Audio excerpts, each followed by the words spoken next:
Hello friends, कैसे हैं आप सभी। मैं गौतम कुमार स्वागत करता हूं आप सभी का आपके अपने यूट्यूब चैनल ड्रीम आईएएस पर। तो जैसा कि पता है कि ये जो है एक ये जो सेशन चल रहा है, अर्धवार्षिक करंट अफेयर्स चल रहा है, जो जनवरी 2001 से जनवरी 2021 से जुलाई 2021 तक चलेगा। इस करंट अफेयर के सेशन में आपको हर तरह के एग्जाम में देखने को मिलेगा। जैसे कि यदि आप प्रिपरेशन करते हो बीपीएससी की,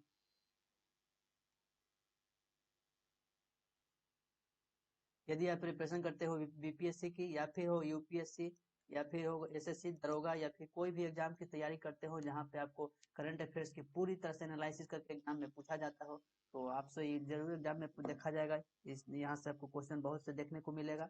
अभी हाल ही में हुआ था, जैसे कि बीपीएससी, सॉरी, यूपीपीसीएस का एग्जाम हुआ था, जिसमें से यहाँ से बहुत सारे प्रश्न देखने को मिले थे। हम एक दिन समय निकाल कर जो है ना उस सारे क्वेश्चन का जो है ना हम फिर से एनालिसिस करेंगे, कितने क्वेश्चन जो है हमारे इस वीडियो से टच किए हैं। या आप में से अगर कोई जो एग्जाम दिए हैं तो आप हमें बता सकते हैं कि कहाँ से क्वेश्चन पूछा था। इससे पहले हम लोग 8 सेट देख चुके हैं, और अब जो है वीडियो रेगुलर आएगा, कंटिन्यू रहेंगे वीडियो, क्योंकि कुछ समय से का एग्जाम की वजह से काफी हम डिस्टर्ब थे। चलिए देखते हैं 9 को।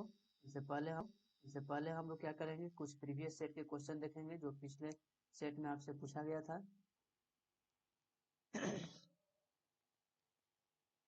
पहला क्वेश्चन था, 8 मई 2021 को वर्चुअल रूप से आयोजित भारत यूरोपीय संघ के नेताओं की बैठक की मेजबानी किस देश के द्वारा की गई है। तो यह वर्चुअल रूप से आयोजित जो किया गया था वह पुर्तगाल के साथ इसकी मेजबानी जो है पुर्तगाल किया था।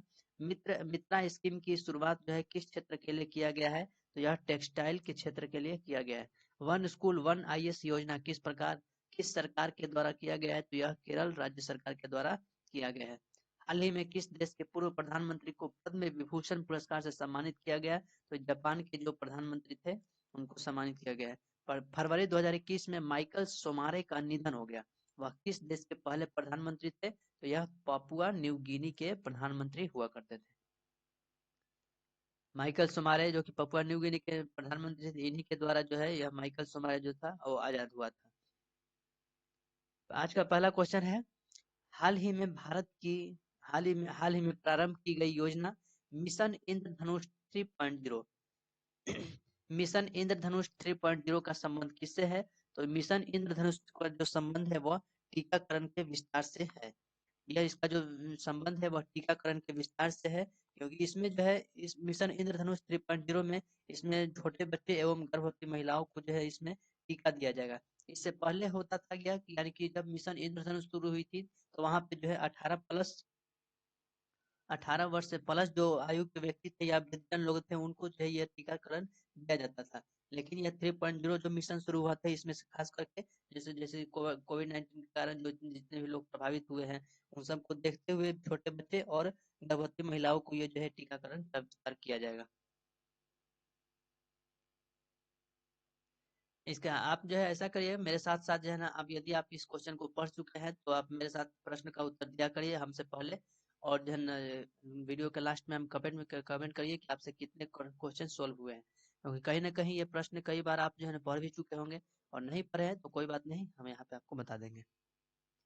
हाल ही में किस देश ने पहली बार अंतरिक्ष में सैन्य अभ्यास एस्टर एक्स का आयोजन किया गया है। एस्टर एक्स का आयोजन एक्सटर एक्स का आयोजन यह है किस पहली अंतरिक्ष एजेंसी में के द्वारा किया गया है, किस देश के द्वारा किया गया है, तो यह जो है फ्रांस के द्वारा किया गया है।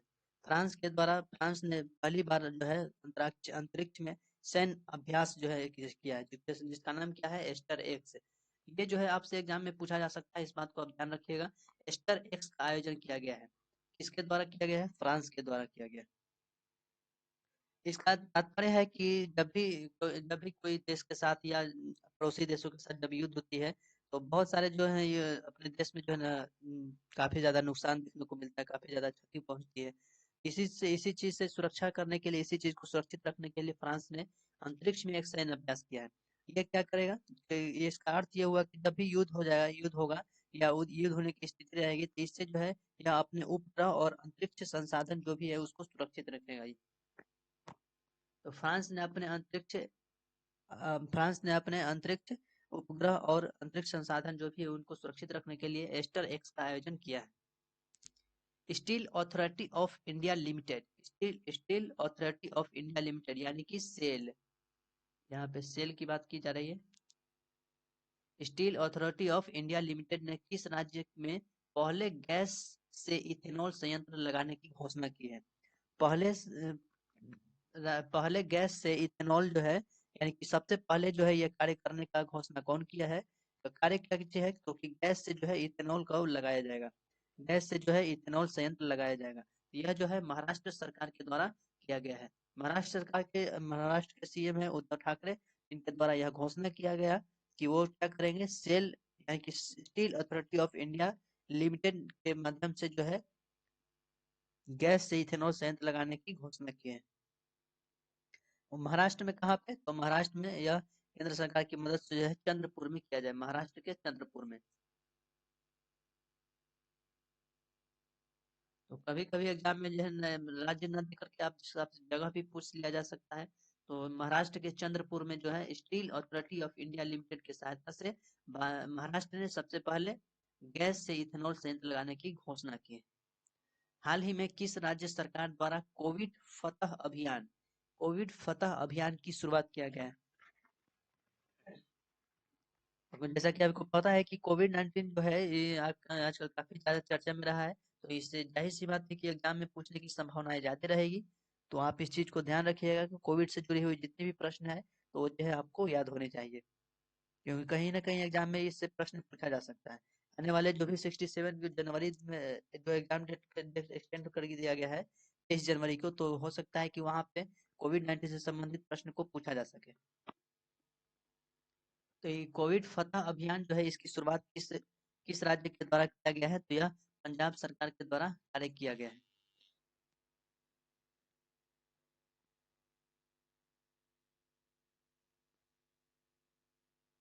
स्टारलिंक परियोजना के तहत गूगल क्लाउड ने किस अंतरिक्ष एजेंसी के साथ समझौता किया है?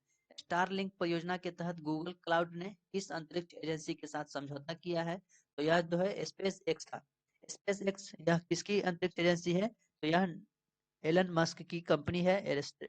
एलन मस्क की कंपनी है स्पेस एक्स, जिसके साथ जो है गूगल ने क्लाउड ने एक समझौता किया है, स्टारलिंक परियोजना।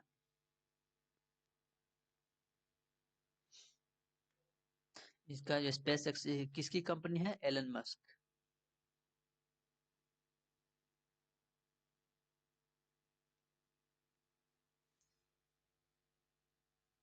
किस राज्य सरकार के द्वारा मिशन ऑक्सीजन, फिर से एक बार बता रहे हैं कि मिशन ऑक्सीजन शुरू किया गया है? मिशन ऑक्सीजन सेल्फ रिलायंस योजना, मिशन ऑक्सीजन सेल्फ रिलायंस योजना यह किस राज्य सरकार के द्वारा कार्य किया गया है? मिशन ऑक्सीजन सेल्फ रिलायंस योजना यह किस राज्य सरकार के द्वारा किया गया है? तो एक बार फिर से यह महाराष्ट्र सरकार के द्वारा किया गया है। महाराष्ट्र के सीएम उद्धव ठाकरे के द्वारा जो है मिशन ऑक्सीजन सेल्फ रिलायंस योजना शुरू किया गया है, ताकि ऑक्सीजन उत्पादक जो उद्योग है उसको जो है विशेष प्रोत्साहन दिया जा सके। जैसा कि कोविड-19 के दौरान जितने जो थर्ड वेव आया था उसमें ज्यादातर यही चीज देखने की इसी चीज की कमी देखी गई थी, यानी कि ऑक्सीजन की कमी काफी देखी गई थी। इसी चीज को, इस ऑक्सीजन जो उत्पादन करते हैं उसका उद्योग जो भी उद्योग संसाधन है उसको विशेष प्रोत्साहन दिया जा सके, इसके लिए जो है महाराष्ट्र सरकार उद्धव ठाकरे के द्वारा मिशन ऑक्सीजन सेल्फ रिलायंस योजना शुरू किया गया है। मिशन ऑक्सीजन सेल्फ रिलायंस योजना शुरू किया गया, ताकि फ्यूचर में आने वाले समय में भविष्य में ऐसी कोई भी संकट आए तो वहां पे जो है इस तरह का कमी ना देखने को मिले फिर से।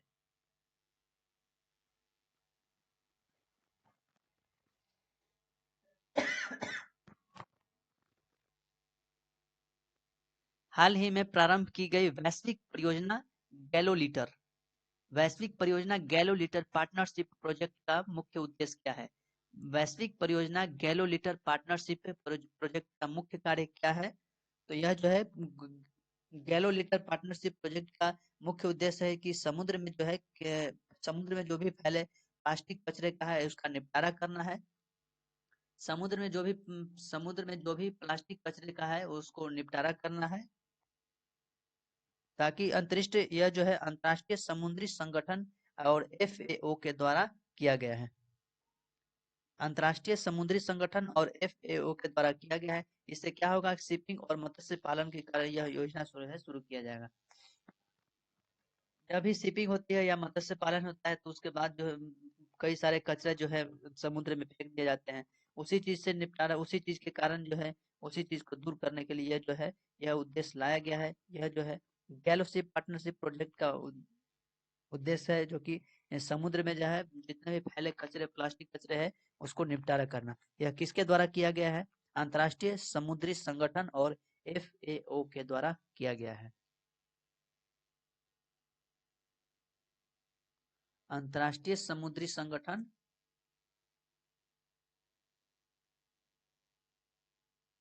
और FAO, जिसके द्वारा यह कार्य किया गया है। इसका उद्देश्य आप ध्यान रखिएगा। कृषिगत साख के लिए कितना लक्ष्य बजट 2020-21-22 में रखा गया है? अभी जो फरवरी 2021 में जो है 21-22 का बजट पेश किया गया है वित्त मंत्री निर्मला सीतारमण के द्वारा। इस बजट में बताया गया है, इस बजट में यह कहा गया है कि कृषिगत साख के लिए जो है 16.5 लाख करोड़ रुपए जो है आवंटित किया जाएगा। 16.5 लाख करोड़ जो है इस बजट में जो है आवंटित किया जाएगा। किसके लिए? सिर्फ और सिर्फ कृषिगत साख के लिए। किसके द्वारा किया गया है यह? तो यह बजट पेश किया गया है निर्मला सीतारमण, वित्त मंत्री निर्मला सीतारमण के द्वारा। बीमा के क्षेत्र में प्रत्यक्ष विदेशी निवेश की सीमा जो है 49% से बढ़ाकर कितना कर दिया गया है? 49% यानी 49% से कितना कर दिया गया है? तो बीमा क्षेत्र यानी कि प्रत्यक्ष विदेशी निवेश यानी कि FDI की बात कर रहे हैं।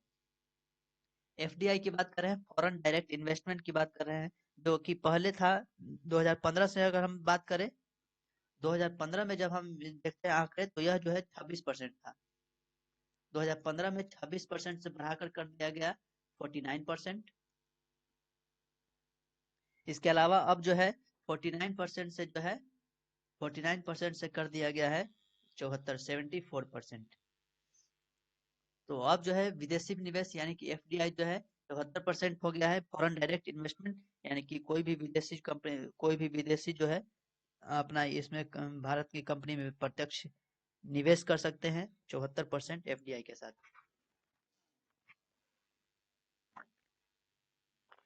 2020-21 के आर्थिक सर्वेक्षण का थीम क्या था?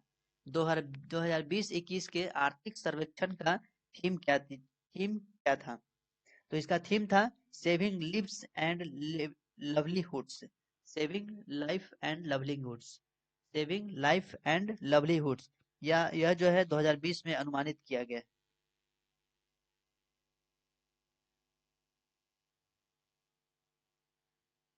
इसके अलावा आर्थिक सर्वेक्षण 2020 में जो है इसका आंकड़ा बताया गया है। आर्थिक सर्वेक्षण 2020 के अनुसार यह जो अनुमानित किया गया है कि भारत की जो GDP है -7.7% जो है रहने वाली है। 2020 में आर्थिक सर्वेक्षण के अनुसार यह आंकड़ा बताया गया है कि भारत की जो GDP है वह -7.7% रहने वाली है। यह एक अनुमानित आंकड़ा बताया गया है। 2020-21 में इसके आर्थिक सर्वेक्षण का यदि थीम देखें तो saving lives and livelihoods. Saving lives and livelihoods आप ध्यान रखिएगा। हाल ही में नीति आयोग द्वारा जारी सतत विकास लक्ष्य इंडिया सूचकांक 2020-21 के संबंध में कौन सा कथन सत्य है? नीति आयोग के द्वारा जारी सतत विकास लक्ष्य इंडिया सूचकांक 2020-21 के संबंध में कौन सा कथन सत्य है? तो पहला कथन है कि इस सूचकांक में केरल को प्रथम स्थान प्राप्त हुआ है। तो सही है, सतत विकास लक्ष्य का जो सूचकांक जारी किया गया था उसमें केरल को प्रथम स्थान प्राप्त हुआ था। वहीं इस दूसरे कथन में देखें तो अंतिम स्थान पे बिहार रहा था। तो ये भी कथन सही है। तो इसके अनुसार आप ध्यान देखिएगा तो ऑप्शन नंबर सी जो है 1 और 2 दोनों कथन सही है। नीति आयोग जब जारी किया था तो सतत विकास लक्ष्य इंडिया सूचकांक में रखा गया था, जिसमें 2020-21 में केरल प्रथम स्थान पर रहा और बिहार अंतिम स्थान से रहा। इसमें कुल जो है 17 विषय के ऊपर जो है आंकड़े दिखाए जाते हैं। 17 विषय के ऊपर जो है यह आंकड़ा देखा जाता है। आंकड़ा ये निकाला जाता है कि इसमें कौन सा राज्य बेहतर है। अब इसमें जो है 17 विषय है, तो इसमें सारी चीज आप ध्यान नहीं रखना है। कुछ चीजें है जो कि आपको ध्यान रखने की जरूरत है, जैसे कि एक हो गया no property, no property, zero hunger, good health और क्वालिटी एजुकेशन।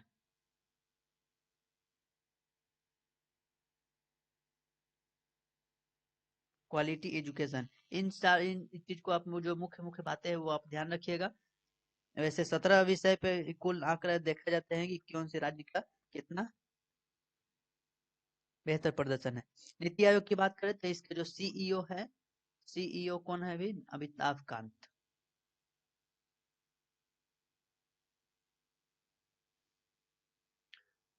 और अध्यक्ष जो है वो प्रधानमंत्री होते हैं। अब ध्यान रखिएगा। हाल ही में चर्चा में रहा रायमोना फॉरेस्टा रिजर्व का संबंध किस राज्य में है? रायमोना फॉरेस्टा रिजर्व का संबंध किस राज्य में है? रायमोना फॉरेस्टा रिजर्व को अभी जो है हाल ही में छठा राष्ट्रीय उद्यान बनाया गया है। रायमोना फॉरेस्टा रिजर्व को अभी छठा राष्ट्रीय उद्यान बनाया गया है। यह किस राज्य? असम के है। असम के जो छठा राष्ट्रीय उद्यान बनाया गया है वह राष्ट्रीय रायमोना फॉरेस्टा रिजर्व को बनाया गया है।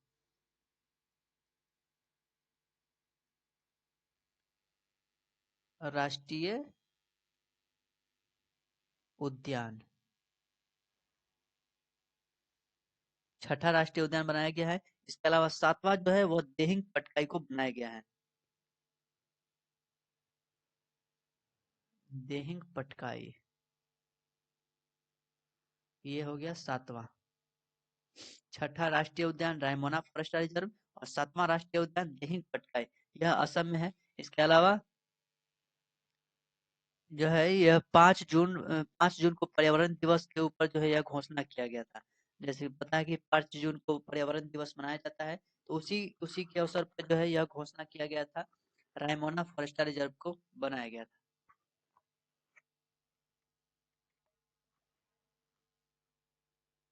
विश्व स्वास्थ्य संगठन यानी कि डब्ल्यूएचओ ने भारत में पहचाने गए कोरोना के वेरिएंट का नामकरण किया है। विश्व स्वास्थ्य संगठन ने भारत में पहचाने गए कोरोना के वेरिएंट का नामकरण क्या किया है? तो यह था, एक था डेल्टा, दूसरा था कल्पा, सॉरी कप्पा, डेल्टा और कप्पा। तो इस तरह से ऑप्शन नंबर डी, ए और बी दोनों सही होगा। डब्ल्यूएचओ के द्वारा कप्पा एवं डेल्टा वेरिएंट कोरोना वेरिएंट की पहचान किया गया था। अब डब्ल्यूएचओ की बात करें तो इसका जो स्थापना हुआ था वो 1948 में हुआ था, 1948 में इसकी स्थापना हुआ। हेडक्वार्टर कहाँ है आपको पता होगा? जनेवा में है। हेडक्वार्टर जो है वो कहाँ है? जनेवा में है। जून 2020 में किस देश ने ओपन स्काई संधि से हटने का निर्णय लिया है? जून 2020 में किस देश के द्वारा किस देश ने ओपन स्काई संधि से हटने का निर्णय लिया है? तो ओपन स्काई संधि यह होता क्या चीज है, पहले हम इसको समझते हैं। ओपन स्काई संधि यानी कि कहने का अर्थ ये हुआ कि यह जो है एक संधि है जो कि रूस और पश्चिमी देशों के साथ बनाया गया था। रूस और पश्चिमी देशों के साथ जो है एक बेहतर संबंध को बनाने के लिए, बेहतर, ताकि व्यापार बेहतर हो, संबंध बेहतर बने, इसी चीज को बेहतर बनाने के लिए स्थायी ओपन संधि बनाया गया था। तो इसमें जो है रूस जो है भी जिसने बोला है कि वह जो है 2020 में रूस के द्वारा घोषणा किया गया कि वह इस ओपन स्काई संधि से हट जाएगा। तो यह रूस के द्वारा किया गया है। इससे पहले जो है मार्च में अमेरिका भी हट गया था इस संधि से। मार्च में जो अमेरिका हट गया, जून में रूस हट गया। सॉरी, यहाँ पे जून 21 है, 2020 नहीं है, 2021 है। जून 2021 में अमेरिका के रूस के द्वारा यह घोषणा किया गया है। इससे पहले मार्च में जो है अमेरिका के द्वारा अमेरिका भी इस संधि से हट गया है।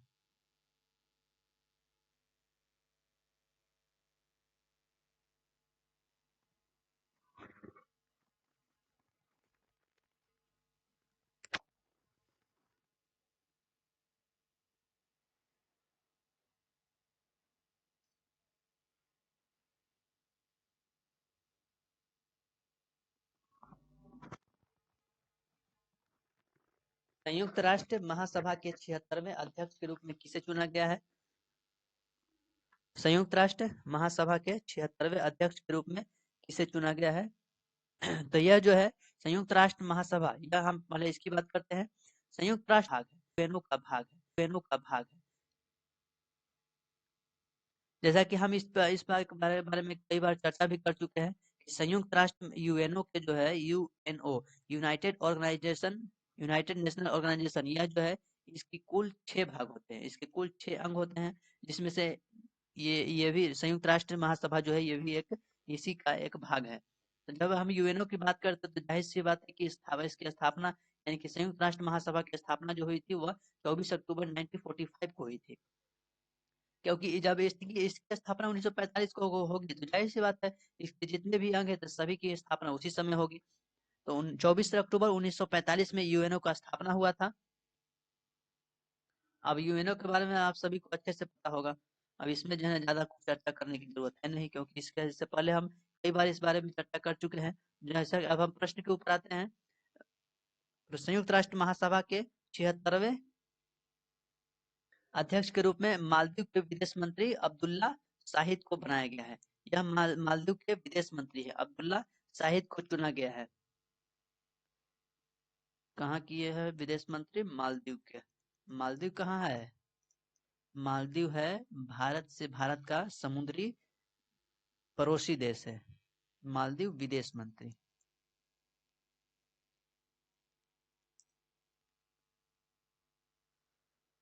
भारत सरकार ने राष्ट्रीय पोषण अभियान के लिए किस संस्था के साथ $200 मिलियन का ऋण समझौता किया है? किस लिए भारत सरकार के द्वारा किया गया है? राष्ट्रीय पोषण अभियान। राष्ट्रीय पोषण अभियान के लिए कौन सी संस्था के साथ साथ जो है $200 मिलियन का एक ऋण समझौता किया है? तो यह वर्ल्ड बैंक के साथ किया गया है। वर्ल्ड बैंक के साथ भारत सरकार ने एक समझौता किया है $200 मिलियन का, ताकि राष्ट्रीय पोषण अभियान के लिए। वर्ल्ड बैंक की बात करें तो इसकी स्थापना 1945 में हुई थी, 1945 में हुई थी। अब देखिए अब बार बार हम जो 1945 की बात कर रहे हैं, देखिए हुआ यह था कि जब 1945 में जब द्वितीय विश्व युद्ध समाप्त हुआ तो कई सारे कुछ महत्वपूर्ण जो चीजें थी उसकी स्थापना 1945 में कर दी गई, क्योंकि ताकि दुनिया को एक स्टेबल करने के लिए यह कार्य किया गया था।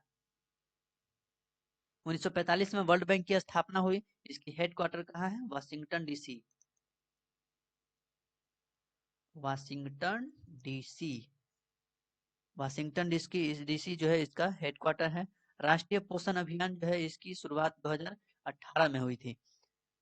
राष्ट्रीय पोषण अभियान की शुरुआत जो है इसकी स्थापना 2018 में हुई थी।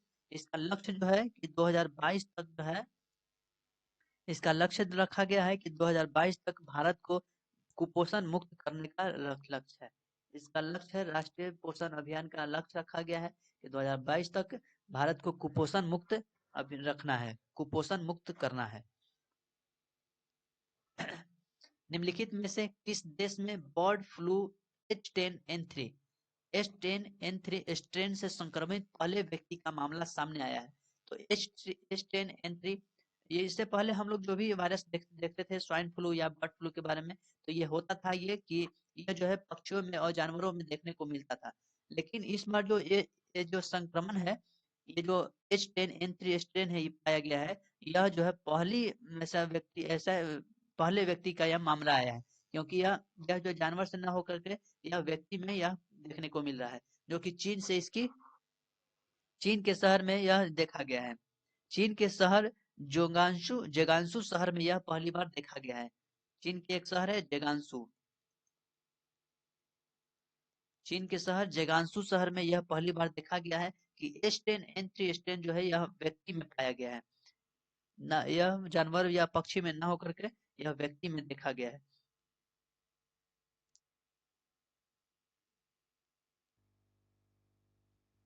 12 से 13 जून को 47वां G7 शिखर सम्मेलन का आयोजन किया गया था।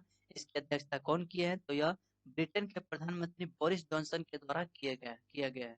ब्रिटेन के प्रधानमंत्री कौन है? Boris Johnson. ब्रिटेन के प्रधानमंत्री बोरिस जॉनसन के द्वारा इसकी अध्यक्षता किया गया। G7 शिखर सम्मेलन की अध्यक्षता किया गया 2021 में। ये कैवा था? यह 47वां G7 था। इसके अलावा इससे पहले यानी कि 2019 में जो है, 2020 में हुआ नहीं, या फिर ऐसा भी कह सकते हैं 2020 वाला ही 2021 में हुआ था। तो 2019 में जो है फ्रांस के द्वारा किया गया था। इससे पहले 2019 में अध्यक्षता कौन किए थे? फ्रांस के द्वारा किया गया था। G7 की स्थापना 1975 में हुई थी। इसमें USA, Canada, Britain, France, Italy, Germany और जापान इसमें शामिल है। इसकी स्थापना कब हुई थी G7 की? G7 1975 में। कितने देश हैं? तो आप देश को मैप से याद करने की कोशिश करिए। पहला तो हो गया नॉर्थ अमेरिका में। नॉर्थ अमेरिका में 2 कंट्री, यूएसए और कनाडा। नॉर्थ अमेरिका में 2 कंट्री, यूएसए, कनाडा। अब एशिया में आ जाएंगे। अब एशिया में आ जाएंगे तो कितना कंट्री हो जाएगा? मात्र 1 कंट्री हो जाएगा, जापान। एशिया में 1 कंट्री, जापान। यूरोप में 4 country, Britain, France, Italy, Germany. Britain, France, Italy, Germany. ये चारों कंट्री, यूरोप की जो कंट्री है, ये चारों पास में है, चारों एक ही साथ है सब। तो आप ऐसे याद रख सकते हैं। नॉर्थ अमेरिका में 2 कंट्री, अमेरिका, कनाडा। एशिया में 1 कंट्री, जापान। और यूरोप में 4 country, Britain, France, Italy, Germany. Britain, France, Italy, Germany. तो कुल मिलाकर G7 में ये 7 कंट्री है। ये 7 विकसित कंट्री है, जिसकी स्थापना 1975 में हुई थी। 2021 में इसकी अध्यक्षता G47 अध्यक्षता कौन किए थे? तो बोरिस जॉनसन किए थे। 2019 में कौन किए थे? फ्रांस के द्वारा किया गया था। निम्नलिखित में से किस देश ने रामायण तथा महाभारत को बच्चों के पाठ्यक्रम में शामिल किया गया करने का घोषणा किया है? रामायण और महाभारत तो ये मुख्य रूप से यह जो है धार्मिक धार्मिक तरह से है, और ये जो है भारत की एक महत्वपूर्ण धार्मिक कथा है।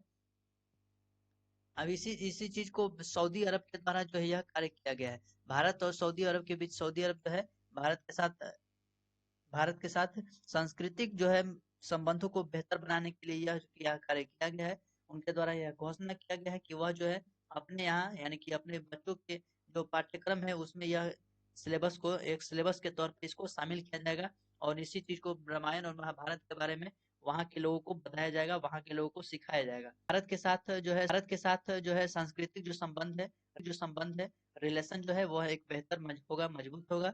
और ताकि फ्यूचर में, भविष्य में, आने वाले भविष्य में जो है व्यापार करने में भी एक बेहतर साझेदारी बनेगी। किस राज्य या केंद्र शासित प्रदेश के द्वारा बच्चों को कंप्यूटर सिखाने के लिए लैब ऑन व्हील्स, व्हील्स मतलब होता है गाड़ी, लैब ऑन व्हील्स यानी कि गाड़ी के अंदर जो है एक लैब होगा, जिसके तहत जो है क्या किया जाएगा कि बच्चों को कंप्यूटर सिखाया जाएगा। यह किस राज्य या केंद्र शासित प्रदेश के द्वारा किया गया है? तो यह दिल्ली के उप CM, deputy CM Manish Sisodia के द्वारा जो है यह कार्य किया गया है। मनीष सिसोदिया के द्वारा जो है कहा गया है कि बच्चों को कंप्यूटर सिखाने के लिए लैब ऑन व्हील्स कार्यक्रम की शुरुआत किया जाएगा। सॉरी, उत्तर प्रदेश लगा दिए। दिल्ली के सीएम है मनीष सिसोदिया, उप सीएम है मनीष सिसोदिया।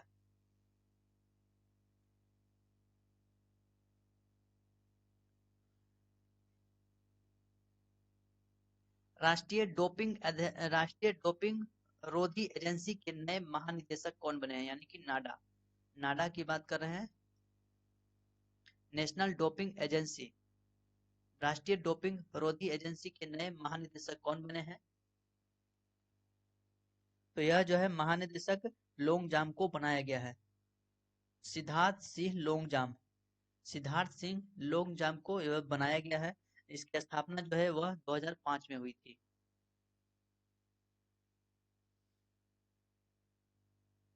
हाल ही में प्रकाशित पुस्तक बिलीव हाल ही में प्रकाशित पुस्तक believe what life and cricket taught me, believe what life and cricket taught me, यह किसकी एक आत्मकथा है? तो यह सुरेश रैना की एक आत्मकथा है। इसमें जो है इसमें जो है उन सुरेश रैना जिन्होंने अपनी इस पुस्तक में अपने स्ट्रगल और क्रिकेट को लेकर जो सीख मिली है, क्या इससे जो है सीखने को मिलता है लाइफ में, क्रिकेट में, तो ये जो है इसी के बारे में यह बताया गया है। सुरेश रैना जो कि अभी हाल ही में 15 अगस्त के दिन महेंद्र सिंह धोनी और सुरेश रैना दोनों ने अपने करियर से इस्तीफा दिया है, क्रिकेट से अपना इस्तीफा दिया है। बार्सिलोना ओपन 2021 टेनिस टूर्नामेंट का खिताब किसने जीता है?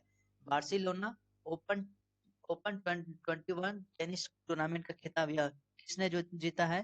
तो यह जो है इसका खिताब जो कि जीता है इस बार का जो हुआ था 2021 में, यह 68 था, 68वां बार्सिलोना टेनिस टूर्नामेंट था, जिसका खिताब राफेल नडाल ने जीता। राफेल नडाल ने जीता। राफेल नडाल का यह खिताब था, 12वां खिताब था।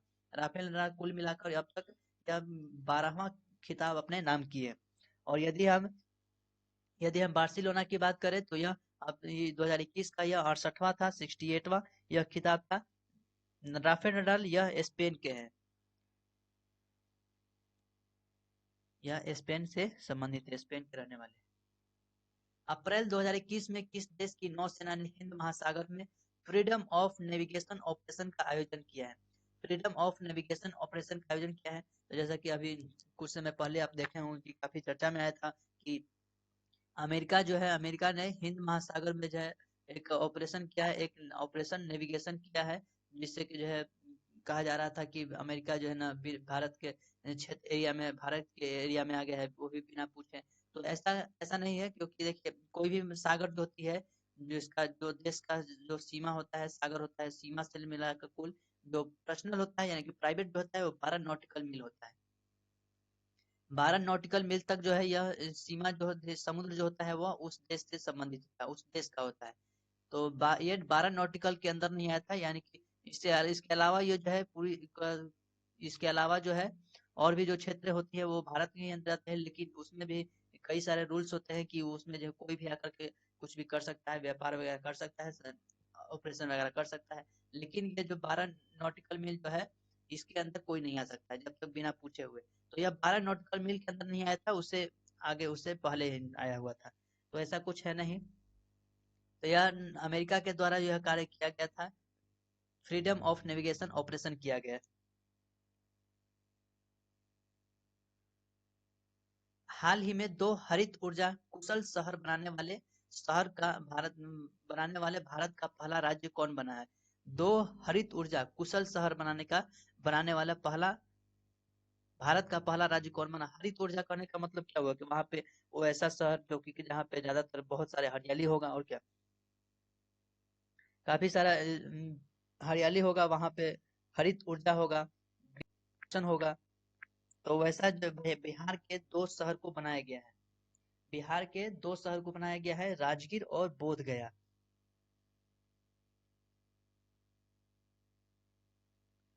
राजगीर और दूसरा है बोध गया।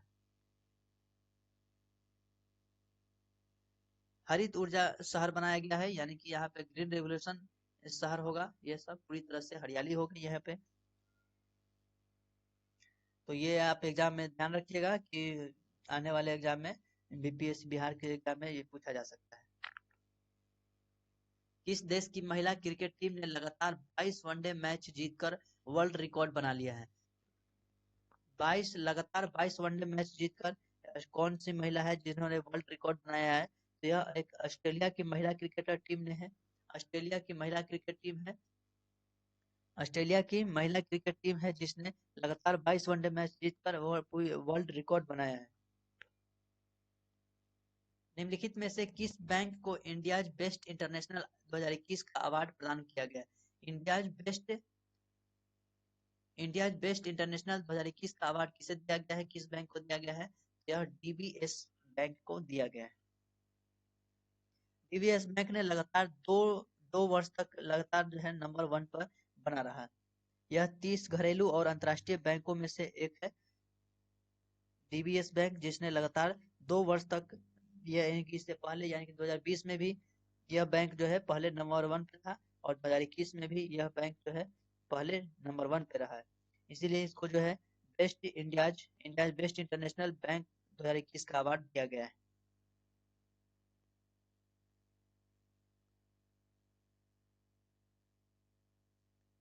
एसएस अवार्ड 2021 में किसे sports women of the decade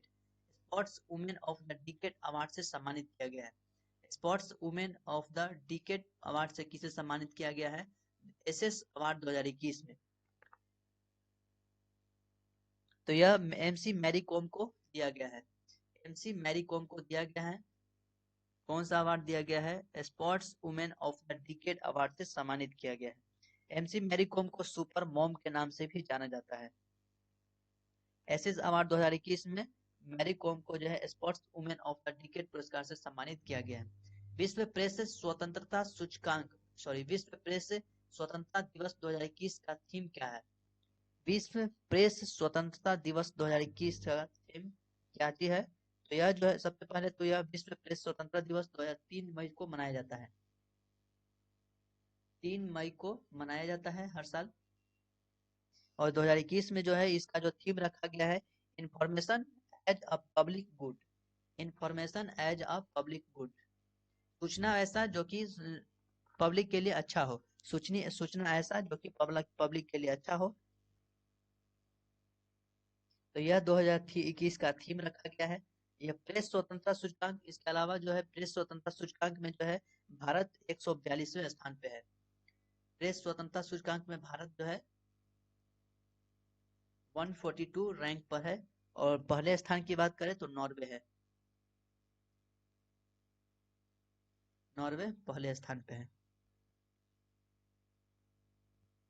3 मई को यह मनाया जाता है प्रेस स्वतंत्रता दिवस। 2021 का थीम है information as a public good. Bharat इसमें 142वें स्थान पे है और नॉर्वे प्रथम स्थान पे स्थित है। हाल ही में किस देश ने भारत को P-81 या P-81 पेट्रोल विमान की बिक्री को मंजूरी दिया है? P-81 विमान जो है यह किसने दिया है मंजूरी विमान की बिक्री के लिए? यह अमेरिका के द्वारा किया गया है। अमेरिका जो है भारत और अमेरिका के बीच जो कमकासा समझौता हुआ था, भारत और अमेरिका के बीच जो कमकासा समझौता हुआ था उसी के तहत अमेरिका ने भारत को 6 P-81 पेट्रोल विमान को बिक्री को जो है मंजूरी दे दिया है। तो जैसा कि पता है कि भारत और अमेरिका के बीच जो है भारत और अमेरिका के बीच जो है 2+2 वार्ता हुआ था, जिसमें 3 संधि हुई थी, लेमुआ, कोमकासा और बेका। तो यह जो है बिक्री यह जो विमान जो है दिया गया है मंजूरी, यह कोमकासा के तहत दिया गया है। कोमकासा यानी कि communication compatibility and security agreement, यह 2018 में किया गया था। इस तरह से हम लोग आज कुल 30 प्रश्न देखे। चलिए देखते हैं आज के कुछ प्रश्नों को। पहला क्वेश्चन है कि संस्कृत और पर्यटन मंत्रालय द्वारा हाल ही में 11वां राष्ट्रीय संस्कृत महोत्सव का आयोजन किस राज्य में किया गया है? दूसरा है किस राज्य सरकार ने वर्ष 2021 को शिक्षा वर्ष के रूप में घोषित किया है? तीसरा है 5 दिवसीय राष्ट्रीय बागवानी मेला 2021 का आयोजन किस शहर में किया गया? चौथा है हाल ही में किस देश ने संयुक्त राष्ट्र मानवाधिकार परिषद एवं पेरिस जलवायु समझौते में शामिल होने का निर्णय लिया है? पांचवा है हाल ही में किस देश ने वर्ष 2030 तक दुनिया का सबसे बड़ा पवन ऊर्जा संयंत्र स्थापित करने की घोषणा किया है? तो ये थे आज के कुल 30 प्रश्न। आज के कुल जो प्रश्न पूछा गया है इसका उत्तर आप कमेंट में दीजिएगा। हमें उम्मीद है कि आपको वीडियो अच्छा लगा होगा, और अच्छा लगा तो लाइक और शेयर जरूर करिएगा। अपने जितने भी टेलीग्राम और व्हाट्सएप ग्रुप है तो सब में शेयर करिए और ज्यादा से ज्यादा लोगों को जोड़िए ताकि और भी वीडियो में मजा आए, अच्छा लगे। इसके अलावा जो है अब जो है वीडियो जो है रेगुलर आएंगे। वीडियो रेगुलर आएंगे अब जो है इसमें कोई, क्योंकि अब कोई टाइम का ऐसा कुछ है नहीं। ये जो है अभी अब तक हम लोग जो है ये कुल मिलाकर 9 सेट देख चुके हैं, बहुत सारे प्रश्न भी देखे। और बहुत जल्द जो है हम लोग 2021 का जो है जनवरी से स्टार्ट करेंगे। सॉरी जनवरी से तो हो ही रहा है, अगर बाकी जो अगस्त से हम लोग स्टार्ट करेंगे। अगस्त 2021 से जो है अब दिसंबर 2021 तक जो है हम लोग तुरंत स्टार्ट करेंगे।